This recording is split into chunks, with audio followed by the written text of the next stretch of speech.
یاد رکھنا، اگر آپ گھر میں تہجد پڑھ رہے ہیں لیکن آپ کا پڑوسی بھوکا ہے تو اللہ کی قسم آپ کی تہجد آپ کے منہ پہ مار دی جائے گی، کیونکہ آپ مومن ہی نہیں ہیں۔ اللہ کے نبی نے فرمایا مومن تو وہ ہے جو پڑوسی کو بھوکا نہ سونے دے، اور جس کا پڑوسی بھوکا سو گیا تو آپ مومن نہیں۔ واللہ لا یؤمن، اللہ کی قسم وہ مومن نہیں۔ حضرت عائشہ پوچھتی ہے کون مومن نہیں؟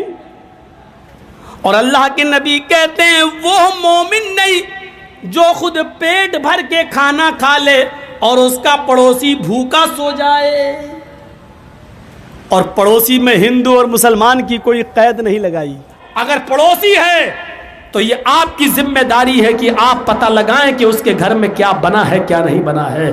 آپ نہیں جا سکتے، آپ کی بیوی تو اس کی بیوی سے ملنے جا سکتی ہے، کسی طریقے سے بہانے سے پوچھ لے کہ تمہارے گھر میں کیا پکا ہے۔ یاد رکھنا، اگر آپ گھر میں تہجد پڑھ رہے ہیں لیکن آپ کا پڑوسی بھوکا ہے تو اللہ کی قسم آپ کی تہجد آپ کے منہ پہ مار دی جائے گی، کیونکہ آپ مومن ہی نہیں ہیں۔ آپ تہجد پہ تہجد پڑھے جا رہے ہیں، پڑوسی کا حق ہی نہیں، اس کو دیکھ ہی نہیں رہے۔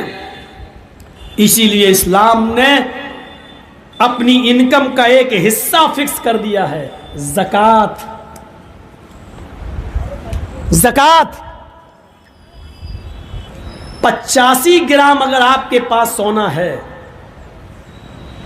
تو آپ پر زکوٰۃ ہے، یا 595 گرام اگر چاندی ہے تو آپ کے اوپر زکوٰۃ فرض ہے۔ 595 گرام چاندی نہیں ہے لیکن 595 گرام چاندی کے برابر آپ کے پاس قیمت ہے، پیسہ ہے، اور آپ اس پیسے کے مالک ہیں اور اس کے اوپر 1 سال گزر چکی ہے تو اس کے اوپر زکوٰۃ ہے، 2.5% آپ کو دینا پڑے گی۔ یہ ایک سسٹم بنا دیا ہے۔ 85 گرام، اب مان لیجئے 7.5 تولے سونا، یعنی 85 گرام سونا۔ مان لیجئے کہ جرجیت صاحب کی بیوی گئی اور ایک سونے کا ہار خرید کے لائی اور اس نے کہا 85 گرام یعنی 7.5 تولے کا مجھے ہار دے دیجئے اور پیسے دے کے چلی آئی، لیکن یہ 85 گرام سونے کا ہار 21 کیرٹ سونے کا ہے۔ سونے میں وہ ہوتا ہے نا 24 کیرٹ کا ہے کہ 22 کیرٹ کا ہے یا 21 کیرٹ کا ہے، تو جس سونے پر زکوٰۃ ہے وہ 24 کیرٹ کا سونا ہونا چاہیے، یعنی پیور 85 گرام سونا آپ نے خریدا ہے اور وہ 24 کیرٹ کا ہے تو آپ کے اوپر زکوٰۃ ہے۔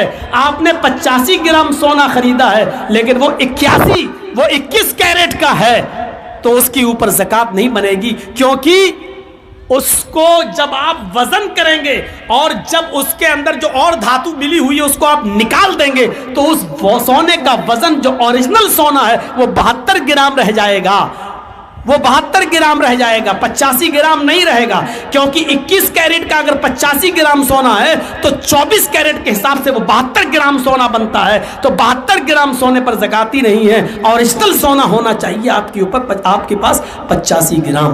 ایک بات اور یاد رکھیے گا، آپ رمضان میں زکوٰۃ دیتے ہیں، ٹھیک ہے، بہت سے لوگ انگریزی حساب سے زکوٰۃ دیتے ہیں، بھائی کوئی سروس کرتے ہیں ان کو تنخواہ ان کا سال بھر کا حساب مارچ میں ہوتا ہے تو وہ مارچ زکوٰۃ کے لیے کوئی رمضان کا مہینہ شرط تھوڑی ہے، سال میں ایک بار زکوٰۃ فرض ہے۔ سال میں ایک بار جب زکوٰۃ فرض ہے تو سن لیجئے، سال میں ایک بار زکوٰۃ فرض ہے، وہ عربی مہینے کے حساب سے۔ اب آپ انگریزی مہینے کے حساب سے زکوٰۃ دیں گے تو کتنی دیں گے؟ زکوٰۃ بہت اہم مسئلہ ہے، 1 روپیہ بھی آپ ماریں گے تو پھنس گئے۔ زکوٰۃ آپ مارچ میں دے رہے ہیں، ہر سال مارچ میں دیتے ہیں، تو عربی سال ہوتا ہے 355 دن کا اور انگریزی سال ہوتا ہے 365 دن کا، 10 دن بڑھ گئے۔ آپ جب انگریزی کے حساب سے سال میں ایک بار زکوٰۃ نکالتے ہیں تو آپ کی زکوٰۃ 2.5% نہیں نکلے گی، آپ کی زکوٰۃ تھوڑی سی بڑھ جائے گی۔ اب آپ کی زکوٰۃ بنے گی 2.577%۔ سمجھ رہے ہیں نا؟ یعنی 1,00,000 روپے میں 2,500 دینا ہے آپ کو عربی سال کے حساب سے، 2,500 یعنی 2,500۔ لیکن آپ انگریزی حساب سے جب آپ زکات دیں گے تو زکات کتنی دیں گے؟ 2577 روپے، یعنی 77 روپے زیادہ دینا پڑے گا، کیونکہ 10 دن بڑھ گئے ہیں، اس کی زکات آپ کو الگ نکالنا پڑے گی 2.577۔ کہاں ہیں آپ؟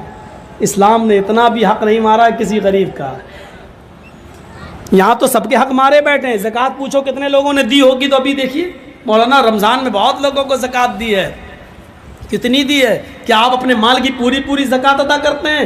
حساب کتاب ہی نہیں رکھ پاتے ہوں گے پورا۔ حضرت ابو بکر صدیق کو ایک صحابی نے بکری دے دی تھی، یہ لیجئے میری 40 بکریاں، ایک بکری زکات میں بنتی ہے، یہ لیجئے۔ حضرت ابو بکر صدیق بکری لینے کے بعد کہنے لگے اللہ کے نبی کو بھی تم نے ایک بکری دی تھی؟ کہاں دی تھی؟ آپ ہی تو آئے تھے نبی کے ساتھ۔ کہاں میں آیا تھا؟ اس وقت بھی 40 بکری تھی، آج بھی 40 بکری ہے، پہلے بھی میں نے ایک بکری دی تھی، آج بھی ایک بکری میرے اوپر زکات بنتی ہے۔ حضرت ابو بکر صدیق نے کہا کہ میں نے اللہ کے نبی صلی اللہ علیہ وسلم کو دیکھا کہ آپ نے ایک بکری ان کو رسی کے ساتھ دی تھی، رسی سمیت بکری دی تھی، رسی سمیت، اور آج آپ مجھے بکری دے رہے ہیں، رسی آپ نے اپنے پاس رکھ لی۔ تو صحابی نے کہا کہ رسی کا آپ کیا کریں گے؟ میں دوسری بکری باندھ لوں گا، بکری تو دے رہا ہوں نا۔ تو حضرت ابو بکر صدیق نے کہا تھا اللہ کے رسول کو تم نے رسی کے ساتھ بکری دی تھی اور مجھے صرف بکری دے رہے ہو، رسی نہیں۔ اللہ کی قسم اگر رسی روک لو گے، بکری تو دے رہے ہو لیکن رسی اگر روک لو گے تو میں تم سے جہاد کروں گا، میں تم سے لڑوں گا، میں تم سے قتال کروں گا، میں تم سے جہاد کروں گا۔ غور کرو، بکری دے رہا ہے وہ صحابی، صرف رسی روک رہا ہے، تو ابو بکر صدیق کہہ رہے ہیں کہ میں تم سے جہاد کروں گا، میں قتال کروں گا۔ یہاں تو روپیہ مارے بیٹھے ہیں، غریبوں کا پورا حق مارے بیٹھے ہیں، لاکھوں کے مالک 1000 کی زکات دے دی، ہو گئی۔ آپ کے پاس 1 لاکھ روپیہ ہے، 2500 روپے زکات بنتی ہے، آپ نے 2400 روپے دے دیے، 400 2400 روپے آپ نے دے دیے، 2400 2400 روپے آپ نے دے دیے، 100 روپے روک لیا یا نہیں دیا، آپ کی 2400 روپے کی زکات بیکار، آپ نے غریبوں کا حق مارا ہے۔ میرے بھائیوں، وہ 100 روپے بھی آپ سے لیے جائیں گے اور غریب کو دیے جائیں گے۔ اسلام غریب کا حق نہیں مارتا ہے۔ اللہ کہتا ہے میرے پاس میرا حق مار کے آؤ گے، قیامت کے دن میں اپنا حق معاف کر سکتا ہوں، لیکن کسی غریب کا حق مار کے آؤ گے تو میں معاف نہیں کروں گا۔ نماز میں اور روزے میں کچھ کمیاں ہو جائیں تو قیامت کے دن اللہ معاف کر سکتا ہے، لیکن کسی کا حق مارا ہوگا۔ ہمارے اٹاوا میں ایک آدمی وضو بنا رہا تھا، میں مسجد میں وضو بنا رہا تھا، تو ایک روزے کی حالت میں، تو ایک نوجوان تھا، کلا کرتے کے وقت وضو بنانے کے بعد ہم سے کہنے لگا مولانا ایک مسئلہ بتاؤ۔ میں نے کہا جی بولیے۔ یہ وضو کرتے ہیں جو کلا کرتے ہیں نا، کلا کیا تو یہ پانی تھوڑا سا چپک جاتا ہے زبان میں، بھائی کلا کریں گے ایسے جب کریں گے تو اب پانی تو زبان میں تھوڑا سا لگ ہی جائے گا نا، ایسے تو کوئی نہیں کرتا ہے، پانی کو تھوک رہا ہو تو پانی زبان میں لگ جاتا ہے۔ اگر وہ پانی کسی طریقے سے حلق کے اندر پہنچ جائے، پانی کا قطرہ، وضو بناتے وقت جو پانی زبان پہ رہ جاتا ہے وہ قطرہ بن کے اگر حلق کے نیچے چلا جائے تو کیا اس سے روزے پر کوئی فرق پڑے گا؟ میں نے کہا تم نے مسئلہ بہت اچھا پوچھا، میں کل جمعے کے خطبے میں اس مسئلے کو بتاؤں گا تاکہ سب کو معلوم ہو جائے۔ کہنے لگا ابھی مجھے بتا دیجئے۔ میں نے کہا یار تمہیں بتاؤں گا تمہیں اکیلے معلوم ہوگا، تم نے بہت اچھا مسئلہ پوچھا، کل جمعے کا خطبہ ہے، میں شاہی جامع مسجد میں خطبہ دوں گا تو تمہیں بتا دوں گا۔ کہنے لگا ٹھیک ہے۔ اگلی صف میں بیٹھا تھا وہ آدمی، میں نے پورے دن بھر اس کا بایو ڈاٹا تلاش کیا کہ بڑا متقی آدمی ہے، بڑا پرہیزگار آدمی ہے، بڑا نیک آدمی ہے، اتنی سی بات پوچھ رہا ہے، تو اس کا بایو ڈاٹا دیکھیں کہ کون ہے کیا ہے۔ تو اس کا بایو ڈاٹا ملا تو بہت کچھ ملا۔ تو میں نے جمعے کے خطبے میں یہ بات کہی کہ آج اس کا نام نہیں لیا، میں نے کہا لوگ آج ہم سے یہ مسئلہ پوچھتے ہیں کہ وضو بناتے وقت اگر وضو کا بچا ہوا پانی زبان پہ رہ جائے اور حلق کے ذریعے اس کا کوئی قطرہ پیٹ میں چلا جائے تو روزے پہ کوئی فرق پڑتا ہے؟ پانی کے ایک قطرے کو حلق کے ذریعے پہنچ جانے پر ان کو لگتا ہے کہ روزے پر کوئی فرق پڑتا ہے یا نہیں، یہ مسئلہ وہ پوچھتے ہیں جو اپنی بہنوں کا حق مارے بیٹھے ہیں، اپنی بیٹیوں کا حق مارے بیٹھے ہیں زمین و جائیداد میں، جب ان کی زندگیوں پر نہ اپنی بہن اور بیٹیوں کا حق مارنے سے ان کی زندگیوں پر کوئی فرق نہیں پڑ رہا ہے، ایسے لوگ یہ مسئلہ پوچھتے ہیں کہ پانی کا ایک قطرہ اگر حلق کے نیچے اتر جائے تو روزے پہ کوئی فرق پڑے گا یا نہیں پڑے گا۔ کیسے متقی اور پرہیزگاری دکھائی دے رہی ہے اس مسئلے کے اندر، لیکن نتیجہ کیا ہے؟ جب اندر سے ان کی زندگی دیکھی تو پتہ چلا کہ باپ کے مرنے کے بعد وہ بہنوں کو، یعنی باپ کی وراثت میں سے وہ اپنی بہنوں کو حق نہیں دے رہا ہے، اور اپنی وراثت میں اپنی بیٹیوں کو حق نہیں دے رہا ہے۔ جو اپنی بیٹیوں کا اور اپنی بہنوں کا حق مارے بیٹھا ہے، وہ آدمی آج یہ سوال کرتا ہے کہ پانی کا قطرہ اگر حلق کے نیچے چلا جائے تو روزے پہ کوئی فرق تو نہیں پڑے گا۔ تصور کریں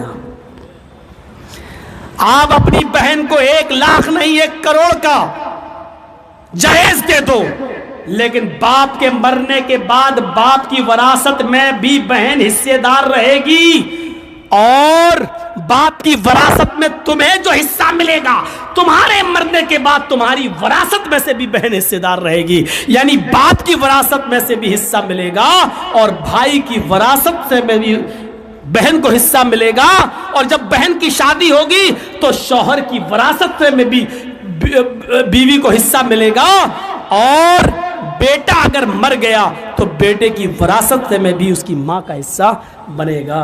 میرے بھائیو، اللہ کے رسول نے، شریعت نے ایک عورت کو چاروں طرف سے عزت دے رکھی۔ یہ وہ لوگ مسئلہ پوچھتے ہیں۔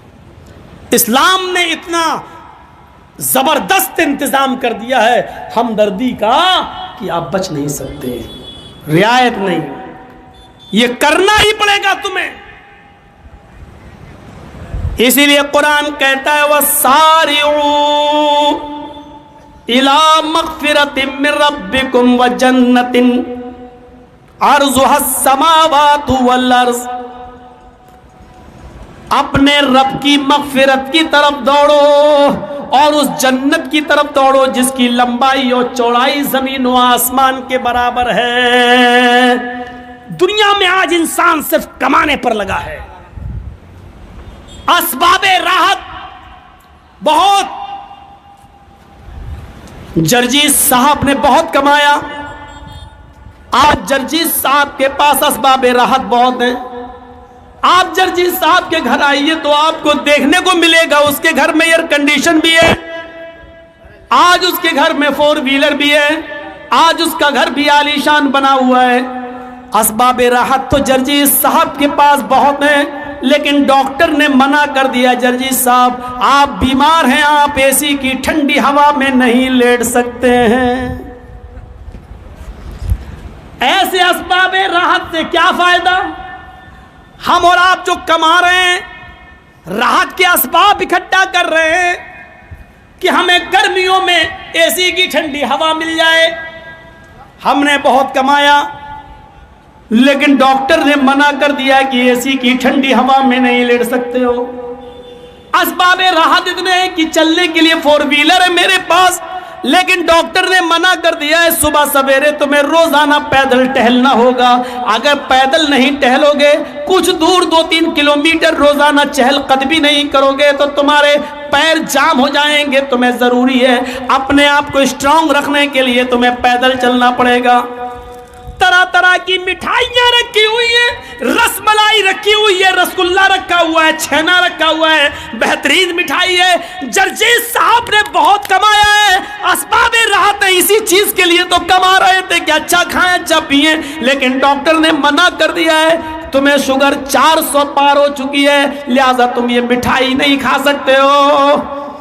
غور کیجئے، جرجیز صاحب نے اتنا کمایا، اتنا کمایا، اتنا کمایا کہ میرا بیٹا نیٹ نہیں کر پایا تو پرائیویٹ طریقے سے ہم نے اس کو کسی اسکول میں ایڈمٹ کیا، میڈیکل کالج میں بھرتی کیا۔ 50 لاکھ روپے دے کر میں نے، 80 لاکھ روپے دے کر میں نے MBBS میں اس کا ایڈمیشن کرا دیا۔ بچے پڑھ جائیں گے، لکھ جائیں گے، اپنا کمائیں گے، کھائیں گے، اچھا رہے گا۔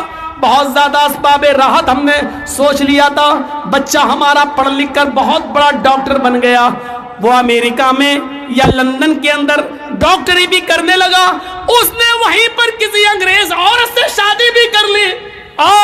بڑے فخر سے ایک صاحب کہنے لگے، جرجیت صاحب میں نے اپنے بیٹے کو بہت پڑھایا لکھایا، آج میرا بیٹا امریکہ میں ڈاکٹر ہے۔ میں نے کہا وہ تمہارا پورا خیال رکھتا ہوگا، وہ تمہارا سر بھی دباتا ہوگا، وہ تمہارا پیر بھی دباتا ہوگا۔ کہنے لگا نہیں جرجیت صاحب، 15 سال سے میں نے اپنے بیٹے کی شکل نہیں دیکھی۔ ایسی دولت سے کیا فائدہ جس اولاد کے لیے تم کما رہے ہو، اس اولاد کی شکل دیکھنا تمہیں نصیب نہیں ہوا۔ باپ نے بیٹے کی شکل نہیں دیکھی، بیٹے نے باپ کی شکل نہیں دیکھی۔ تصور کرو یہ کون سی اسباب راحت ہے، یہ کون سا راحت کا سامان ہے۔ اس زمانے میں لوگ ایک روٹی کھاتے تھے، لیکن ان کی اولاد ان کی آنکھوں کے سامنے رہتی تھی، اور وہ بچے بھی ایک روٹی کماتے تھے لیکن آدھی اپنے ماں باپ کو کھلا کر اپنے ماں باپ کی سیوا اور خدمت کیا کرتے تھے۔ تصور کرو میرے بھائیوں، لوگ اسی چکر میں بخش دیے گئے۔ تصور کیجئے ایک وہ جو لوگ غار میں پھنس گئے تھے، ان میں ایک آدمی وہ تھا جو یہ کہہ رہا تھا کہ اللہ تو اچھی طریقے سے جانتا ہے کہ میں بکریوں کو چرانے والا ہوں، اور جب بکریوں کو چرا کر گھر لے جاتا ہوں تو سب سے پہلے بکریوں کا دودھ دوتا ہوں، میں اپنی بیوی اور بچوں کو نہیں، سب سے پہلے اپنے ماں باپ کو اپنی بکری کا دودھ پلاتا ہوں، جب وہ سو جاتے ہیں تو پھر میں اپنی بیوی اور بچوں کو دودھ پلاتا ہوں۔ اے اللہ تو اچھی طریقے سے جانتا ہے کہ ایک دن میں جب دیر سے گھر پہنچا اور جب جنگل سے جاتے جاتے مجھے بکریاں لے جا کر دیر ہوئی تو میرے ماں باپ سو چکے تھے، میں نے بکری کا دودھ دوہا، اس کو گرم کیا اور پیالہ لے کر اپنے باپ کے سرہانے کھڑا ہو گیا۔ میرے باپ سو چکے تھے، میں نے اپنے ماں باپ کو اٹھایا نہیں کہ اٹھائیں گے تو نیند میں ڈسٹرب ہوگا، لہذا صبح کے وقت میرے ماں باپ کی آنکھ کھلی، جیسی کھلی میں نے دودھ کا پیالہ اپنے باپ کو دے دیا، میں نے خود نہیں پیا، پہلے اپنے باپ کو پلایا، جب میرے باپ نے پورا دودھ پی لیا پھر میں نے اپنے بچوں کو اور اپنی بیوی کو دودھ پلایا۔ اے اللہ اگر میں نے یہ کام تیری رضامندی کے لیے تجھے خوش کرنے کے لیے کیا ہے تو اس غار کا منہ کھول دے تاکہ ہم نکل جائیں۔ اس زمانے میں لوگ اپنے ماں باپ کی خدمت کر کے اللہ سے یہ کہتے تھے اللہ میری اس پریشانی کو دور کر دے۔ آج تو ہمیں ایسی پڑھائی لکھائی ہو گئی ہے، آج اسباب راحت کے چکر میں، کمانے کے چکر میں آج ہم اپنی اولاد سے اور اولاد باپ سے اتنی دور ہو چکی ہے کہ باپ بیٹے کی شکل نہیں دیکھ رہا اور بیٹا باپ کی شکل نہیں دیکھ پا رہا ہے۔ غور کرو آپ ہی لوگوں میں کتنے لوگ ایسے ہیں جو بیچارے دلی اور بمبئی کام کرنے جا رہے ہیں، کتنے لوگ ایسے ہیں جو انڈیا چھوڑ کر آج سعودیہ، کویت اور دبئی میں کام کر رہے ہیں، 2 سال 3 سال سے نہ انہوں نے باپ کی ماں کی شکل دیکھی، نہ اولاد نے ماں باپ کی شکل دیکھی، نہ ماں باپ نے اپنی اولاد کی شکل دیکھی۔ اسباب راحت ہے، سامان تو آپ بہت کمانا چاہتے ہیں، راحت کے بہت سی چیزیں اکٹھا کرنا چاہتے ہیں، لیکن راحت نصیب نہیں ہو رہی ہے ہمیں۔ ایمانداری کے ساتھ بتائیے راحت ہے، یا یہ کہہ لیجئے کہ اسی چیز کو ہم نے راحت سمجھ لیا ہے، اسی چیز کو ہم نے راحت سمجھ لیا ہے۔ ابھی ناظم اجلاس صاحب اعلان کر رہے تھے، ہمارے دوست جمیل اختر شفیق تہمی کے جرجیت صاحب کو جب بھی دیکھتا ہوں تو ایسا ہی لگتا ہے کہ جیسے پہلے دیکھا تھا ویسے اب دیکھ رہا ہوں۔ حقیقت 20-22 سال سے برابر آنا جانا ہے، اپنے آپ کو مینٹین بھی کیا جاتا ہے، اس کے پیچھے کچھ ضروری چیزیں بھی ہوتی ہیں۔ آج بھی جرجیت صاحب کے سامنے چاہے جتنی چیزیں رکھ دو، جرجیت صاحب کھائیں گے اتنا ہی جتنا میرا دل ہوگا، زبردستی کوئی دے کے دیکھے نہیں ہوگا۔ جرجیت صاحب کہتے ہیں لوگ ملا مولوی بہت کھاتے ہیں، پیٹ کی توندیں ہوتے ہیں، ہم یہ منع نہیں کر رہے، ہوتے ہوں گے، لیکن جرجیت صاحب کے سامنے دہی رکھ دو گے نہیں کھائیں گے، کیونکہ رات میں جلسہ کرنا گلا بیٹھ جائے۔